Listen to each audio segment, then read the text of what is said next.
Peter Bosz, c'est le nouveau nom qui circule à l'OL pour succéder à Rudi Garcia. La première piste du staff lyonnais, Christophe Galtier, a échoué. Il a décliné l'offre. Alors le néerlandais de 57 ans est devenu la nouvelle priorité de l'Olympique lyonnais, Corentin Marabeuf. Mais qui se cache derrière ce nom inconnu pour le grand public? Un amoureux du football avant tout, Octavie. Mais avant de revenir sur sa personnalité, on va un peu évoquer son parcours. Peter Bosz est actuellement libre de tout contrat depuis qu'il a été démis de ses fonctions au Bayer Leverkusen en mars dernier. Après un peu plus de 2 ans de collaboration, il était pourtant leader du championnat à la mi-décembre, mais son équipe a connu une incroyable dégringolade. 10 défaites en 17 matchs, plus une élimination en coupe contre un adversaire de 4e division.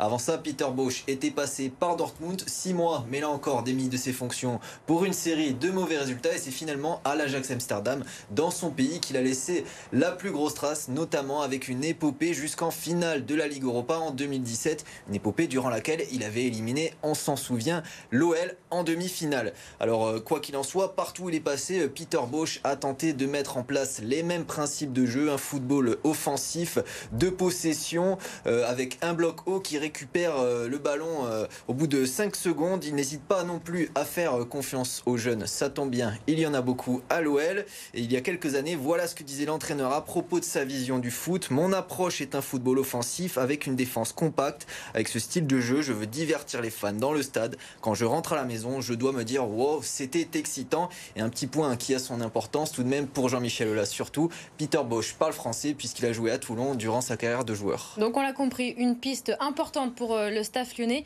Et du côté des supporters, on en dit quoi? Eh bien, les supporters sont plutôt enthousiastes dès que la piste a été révélée hier. Une véritable Bosz mania s'est emparée de la twittosphère lyonnaise.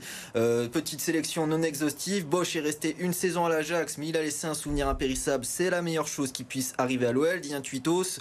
Trop hypé par tout ce que je lis et ce que je regarde sur Bosz, c'est un plan B tellement plus audacieux que le A, sous-entendu Christophe Galtier. Ou encore, en tout cas, une chose semble à peu près sûre avec Bosz, c'est qu'on reverra enfin du jeu, du spectacle. Et je ne sais pas vous, mais moi perso, après autant d'années d'austérité footballistique, cette idée suffit à mon bonheur. Petit point de négociation quand même, Peter Bosz a reçu une proposition de contrat de la part de l'OL et il est très tenté par l'aventure.